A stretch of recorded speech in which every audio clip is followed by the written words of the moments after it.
এরপর আল্লাহ পাক বললেন, ক্বালা ইয়া আদম, হে আদম আসো। আদমকে আনলেন।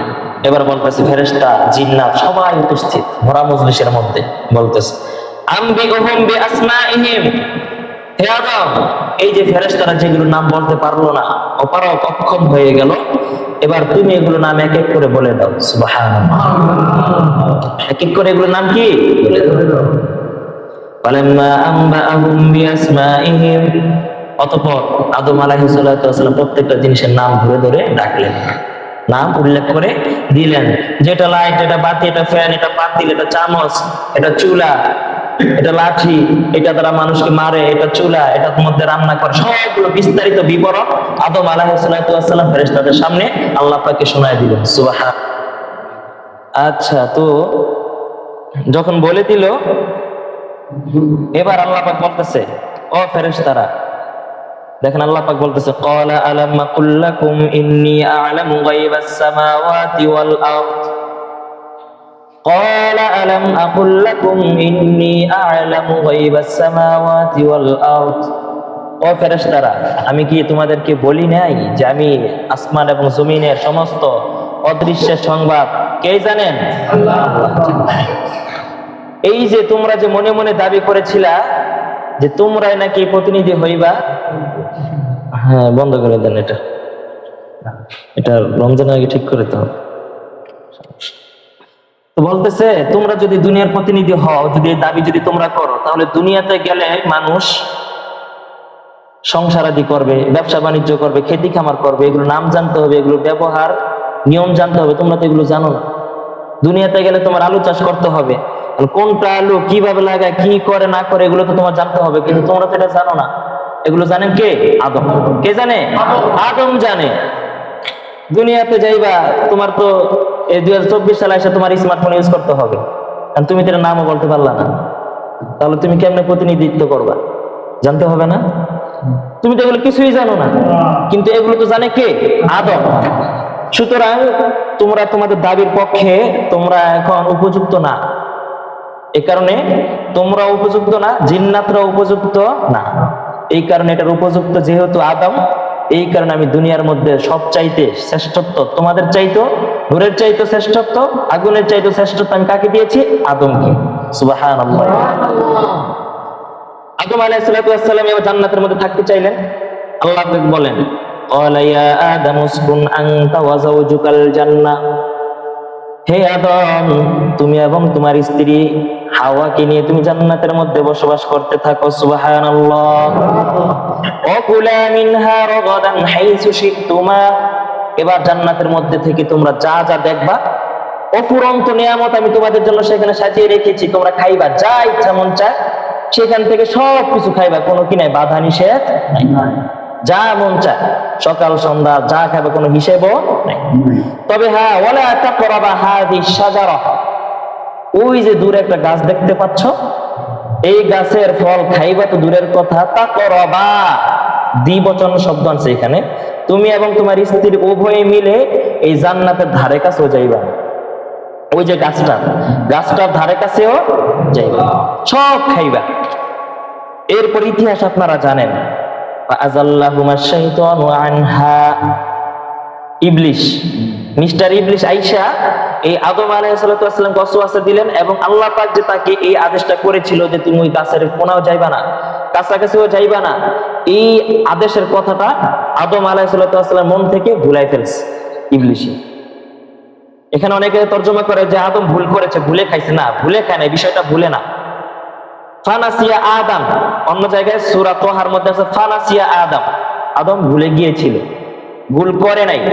তাকে যে আল্লাহ পাক যে আদেশটা করেছিল, হুকুমটা যে করেছিল, এখানে যে আল্লাহ পাক তাকে একটা নির্দেশনা দিয়ে রেখেছিল, এটা আদম কি করেছে? ভুলে গেছে।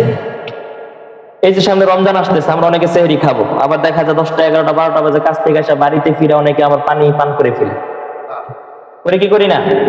এখন এখানে এটা বলেন, এটা কি সে ভুল করে খাইছে, নাকি সে ভুলেই গেছে যে রমজান সে রোজা যে রাখছে, সে যে রোজা রাখছে এই কথা তার তখন কি ছিল না, স্মরণে ছিল না। এই কারণে তো ভুলে যদি কেউ পানাহার করে রমজানে দিনের বেলা, তাহলে তার কি ভাঙে না? রোজা। সাবধান, আদম ভুল করছে, না এটা করা যাবে না। সে ভুলে গিয়েছে, ভুলে গেলে কোনো কি নাই, মাসআলা নাই, ভুলে গেলে কোনো মাসআলা নাই। তো যাই হোক, সেই দিকে যাচ্ছি না। তো এরপর আদম আলাইহিস সালামকে শয়তান এসে ধোঁকা দিয়েছিল কয়েক পদ্ধতিতে। অনেকবার বলেছিলাম, শয়তান মানুষকে সব সময় একই পদ্ধতিতে কি দেয় না, ধোঁকা দেন। মানুষ যত চালাক হবে, যত সতর্ক হবে, সচেতন হবে, শয়তানের পদ্ধতিও তত বেশি কি হয়, আপডেট হয়, পরিবর্তন হতে থাকে।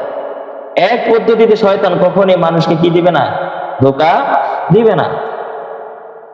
যেমন কয়েকটা কোরআন থেকে আমরা এখান থেকে আয়াত আপনাদের সামনে তুলে ধরবো। আল্লাহ পাক রব্বুল আলামিন বলেন যে আদমকে কিভাবে এই শয়তান ধোঁকাটা দিয়েছিল। এর মধ্যে সর্বপ্রথম এই আদমের সঙ্গে ইবলিসের শত্রুতাটা কেন, কিভাবে হইল, সূরা আরাফের মধ্যে আল্লাহ পাক সূরা আরাফের 12 নম্বর আয়াত থেকে এর বিস্তারিত বিবরণ দিয়েছে, একটু খেয়াল করেন। আল্লাহ পাক বলেন, ক্বালা মা মানাআকা আল্লা তাসজুদা ইজ আমারতু, হে আদম, আমি যে তোমাকে বললাম, তুমি ইবলিস, আমি যে তোমাকে বললাম আদমকে সিজদা করতে, আমি তোমাকে আদেশ করলাম আদমের সম্মানার্থে তুমি সিজদা দাও, কিন্তু তোমাকে কে নিষেধ করলো সিজদা দিতে? ক্বালা মা মানাআকা আল্লা তাসজুদা ইজ আমারতু, আমি তোমাকে আদেশ করার পরেও তুমি যে আদমকে সিজদা করলে না, তোমাকে কে নিষেধ করলো? আদম কে সিজদা করলে না? দেখেন ইবলিস কি একটা যুক্তি দাঁড় করাইলো। ক্বালা আনা খায়রুম মিন খালাকতানি মিন নার ওয়া খালাকতাহু মিন তিন। ইবলিস কয়, আল্লাহ আপনি তো আমাকে যে তার সিজদা দেওয়ার আদেশ যে করলেন, ঠিক আছে, কিন্তু আপনার যুক্তিটা তো ইনসাফ হইল না। নাউজুবিল্লাহ, আপনার ইনসাফ পূর্ণ হলো না। কারণ আনা খায়রুম মিন, আরে আমি তো আদমের চাইতে শ্রেষ্ঠ। আল্লাহকে কেমনে তুমি আদমের চাইতে শ্রেষ্ঠ তুমি নিজে নিজে বললেই হবে? হ্যাঁ, আমি মাতবর এলাকার, আমি নিজে নিজে বললেই হবে? 10 জনের বলতে হবে। তা আল্লাহ কয়, তুমি যে শ্রেষ্ঠ এটা কে করলো? তোমার শ্রেষ্ঠ তো দিল নাকি? এবার ইবলিস কয়, খালাকতানি মিন নার ওয়া খালাকতাহু মিন তিন, আরে আমি তো শ্রেষ্ঠ, এটা তো বুঝাই যায়। আপনি আমার তৈরি করেছেন নার, আগুন থেকে, আর তারে তৈরি করেছেন তিন, মাটি থেকে। সুতরাং মাটির বৈশিষ্ট্য হচ্ছে নিচের দিকে যাবে, আর আগুনের বৈশিষ্ট্য সেটা হচ্ছে উপরের দিকে ধাবিত হয়। তো সুতরাং বুঝাইতে যাচ্ছে আমি শ্রেষ্ঠ। আল্লাহকে তুই আমার সাথে যুক্তি দাঁড় করাই দিলি। কোরআনের সর্বপ্রথম তাফসীর এই আদম ইবলিসই করেছিল আল্লাহর সঙ্গে, বুঝছেন? এই ইবলিসে কোরআন শরীফের তাফসীর সর্বপ্রথম করেছে। এবার বুঝেন এই ইবলিস কত বড় মুফাসসির আল্লাহ দিল, বুঝেন না? আল্লাহ কয়, তুই যেহেতু বেয়াদবি করেই ফেললি, এখন আর তোকে জান্নাতে জায়গা নাই। কারণ ইবলিস কিন্তু ছিল জিন্নাতের মধ্য থেকে, সে অতিরিক্ত ইবাদত গুজার হওয়ার কারণে, ভদ্র সম্ভ্রান্ত পরহেজগার হওয়ার কারণে ফেরেশতারা তাকে আবেদন করে আল্লাহর কাছে, এই ফেরেশতাদের সাথে তাকে কি দিয়েছিল, জায়গা দিয়েছিল। ফেরেশতাদের মধ্যে থেকে কোনো সমস্যা হইলে এই সমাধানের জন্য ইবলিসের কাছে যাইতো। ইবলিসকে এত মান্য করতো তারা। আল্লাহ কয়, তুই এত কিছু করলি, তুই আমার সাথে এত বড় চরম বেয়াদবি করে ফেললি, সব ভুলের কি হয় না, মাফ হয় না। ফাহবিত মিনহা ফামা ইয়াকুনু লাকা আন তাতাকাব্বারা ফিহা ফাখরুজ, গেট আউট, বের হও, গেট আউট ফ্রম হিয়ার, বের হও, এখন আর তোমার জান্নাতের মধ্যে কি নাই, কোনো জায়গা। ফাখরুজ, বের হয়ে যাও, ইন্নাকা মিনাস সাগিরিন, আরে তুই তো নিজেকে অনেক বড় মনে করেছিলি, কাবিরিন মনে করেছিলি, আসলে তুই সবচাইতে ছোট, তোর চাইতে নিকৃষ্ট নরাধম আর আমার মাখলুকের মধ্যে নাই। নাউজুবিল্লাহ। ফাখরুজ ইন্নাকা মিনাস সাগিরিন, তুমি নিজেকে কয়েক রাকাত নামাজ পড়ে, তাহাজ্জুদ পড়ে, কোরআন তেলাওয়াত করিয়া, আওয়াজ নাস্তা করিয়া, মসজিদ ঝাড়ু দিয়া দিয়া, আলেম ওলামাদের সাথে উঠা বসা করে করে তুমি নিজেকে বড় পরহেজগার আল্লাহওয়ালা মনে করো, আসলে তুমি কিছুই না। একটা হুকুম অমান্য করেছো, আর তোমার এই একটা হুকুম আমি আল্লাহ পাকের কুদরতি অন্তরের মধ্যে যেই পরিমাণ আঘাত লেগেছে, যেটা কোনোদিন মাফ করার মতো না। ফাখরুজ ইন্নাকা মিনাস সাগিরিন, বের হয়ে যাও, আর কোনো কথা চলবে না, বের হয়ে যাও। তুমি যত কিছু হও না কেন, যত বড় ইবাদত গুজার হও না কেন, পরহেজগারি হও না কেন, তোমার আর কোনো কি নাই, জান্নাতের মধ্যে জায়গা নাই। এখন একটা জিনিস বোঝার বিষয়, আপনারা জানেন ইবলিস কিন্তু কত বছর, শত শত বছর কি করেছিল, ইবাদত করেছিল। গত তাফসীরে আমরা শুনেছিলাম যে জমিনের মধ্যে এমন কোন জায়গা পাবেন না যেখানে এই ইবলিসের কি পড়ে না, সিজদা। কতটা নৈকট্যশীল মুকাররাবিন হয়ে গিয়েছিল সে। এত এত ইবাদত করার পর, আল্লাহ পাকের রেজামন্দি সন্তুষ্টি অর্জন করার পরেও যদি একটি হুকুম লঙ্ঘন করার কারণে, অমান্য হওয়ার কারণে যদি আল্লাহ পাক ইবলিসের সমস্ত ইবাদত গুলোকে যদি অকেজো করে দিতে পারে, তাহলে আমার আপনার 60 বছর 40 বছর জিন্দেগির ইবাদত দিয়ে আল্লাহর কাছে কোন বড়াই করতে পারবে? আল্লাহ পাক আমার আপনার কি এতটা মুখাপেক্ষী? যদি মুখাপেক্ষী হতো সেই দিন ইবলিসের কাছে মুখাপেক্ষী হতো। আল্লাহ বলতো, ভাই ইবলিস, আরে তুই এমন করিস না, তুই যদি এমন করস তাহলে আমার ইবাদত কি করবে? আরে তুই একটু কোনো, আল্লাহ পাক তো ইবলিসের সাথে কোন একটু কম্প্রোমাইজ করতো, সন্ধি করে নিত। আচ্ছা ঠিক আছে, যা তুই করিস না, না করছিস যা, সামনে তুই করিস, একটা তো সমঝোতা করতো। এত এত ইবাদত, হাজার হাজার লক্ষ লক্ষ বছর ইবাদত করার পরেও আল্লাহ পাক, যা তোর প্রতি আমি বেনিয়াত, আল্লাহু গনি ওয়া আনতুমুল ফুকারা, আল্লাহ পাক দুনিয়ার কোন মানুষের ইবাদতের মুখাপেক্ষী না। সমস্ত দুনিয়াটা যদি মসজিদ হয়ে যায়, খানে কাবা হয়ে যায়, জগতের সমস্ত মানুষগুলো যদি একেবারে আল্লাহ ওয়ালা ফেরেশতা হয়ে যায়, আর জন্ম থেকে মৃত্যু পর্যন্ত, কিয়ামত পর্যন্ত যদি রবের সিজদায় করে থাকে, এতে করে আল্লাহ পাকের শান, আল্লাহ পাকের মান, আল্লাহ পাকের ইজ্জত যেমন আছে এর চেয়ে একটুও বাড়বে না। পারবে? পারবে না। পক্ষান্তরে দুনিয়াটা যদি মন্দিরও হয়ে যায়, দুনিয়ার সমস্ত মানুষগুলো যদি মুশরিক হয়ে যায়, আল্লাহ পাকের কথা ভুলে যায়, আল্লাহ পাকের আদেশগুলোকে যদি বিধানগুলি প্রদর্শন করে থাকে, এতেও করে আল্লাহ পাকের কোনো ক্ষতি হবে না। যে ইবাদত করবে, যে আল্লাহ পাকের বিধান অনুযায়ী চলবে, তারই লাভ, যে চলবে না তারই ক্ষতি। কি বলেন? নিজেদের লাভ, আমরা আমল করি আমাদেরই লাভ। আল্লাহ বলেন বের হয়ে যাও, কিন্তু এবার কথা আছে। ও আল্লাহ, আপনি কইছেন না, ফামাইয়া আমাল মিসকালা যাররাতিন খায়রান ইয়ারা ওয়া মাইয়া আমাল মিসকালা যাররাতিন শাররান ইয়ারা। সূরা জিলজালের মধ্যে আপনি তো বলছেন, কেউ যদি একটি সরিষা পরিমাণ নেক আমল করে তাহলে আপনি তাকে প্রতিদান দেন, আবার কেউ এই জাররা পরিমাণ কেউ যদি গুনাহ করে তার শাস্তিও আপনি দেন। তাহলে দেখছেন নি কত যুক্তি ইবলিসের, কোন দিয়ে আল্লাহর সাথে সে তর্করা করতেছে। এটাই যদি হয়ে থাকে, তাহলে আমি তো আপনার ইবাদত কত বছর করলাম, লক্ষ লক্ষ কোটি কোটি বছর করলাম, আমাকে আপনি কি দিবেন? দেখছেন কোন জায়গায় ফেসলা দিচ্ছে, আমাকে আপনি কি দিবেন? আল্লাহকে তুমি কি চাও? কি চাও? তবে রহমত পাবে না। তুমি আমার এখান থেকে বিতাড়িত হয়ে গেছো, রজিম হয়ে গেছো, মারজুম, তুমি বিতাড়িত হয়ে গেছো। আমরা আউযু বিল্লাহি মিনাশ শাইতানির রাজিম, শেষে কি বলি? রজিম মানে কি? যে বিতাড়িত, যাকে একবার অপদস্থ করে, অপমান করে বের করে দেওয়া হয়েছে আল্লাহ পাকের রহমতের দরবার থেকে, সে কি হয়েছে? বিতাড়িত হয়েছে। এখন আর তুমি ফিরে আসতে পারবে না। তবে হ্যাঁ, এটা ছাড়া, রহমত ছাড়া, মাগফিরাত ছাড়া তুমি কি চাও আমি সেটাই দিই। এবার ইবলিস সুযোগ মতো এবার কোপ দিয়েছে, দেখেন কি করে। ক্বালা আনজিরনি ইলা ইয়াউমি ইউবআসুন। এক নাম্বার চাওয়া ইবলিস চাইতেছে আল্লাহর কাছে, আনজিরনি ইলা ইয়াউমি ইউবআসুন, আল্লাহ আপনি আমাকে প্রথম দুনিয়া কিয়ামত পর্যন্ত আপনি আমাকে কি দিবেন? হায়াত দিবেন। কি পর্যন্ত? কিয়ামত পর্যন্ত, আমার কোনো মৃত্যু থাকবে না। কিয়ামত পর্যন্ত আপনি আমাকে কি দিবেন? হায়াত দিবেন। এক নাম্বার। আল্লাহ বলেন, ক্বালা ইন্নাকা মিনাল মুনজারিন, যা তোর আমি এটা কিয়ামত পর্যন্ত হায়াত দিয়ে দিলাম। এরপর দুই নাম্বার চাইতেছে, ক্বালা ফাবিমা আগওয়াইতানি লাআকউদান্না লাহুম সিরাতাকাল মুস্তাকিম।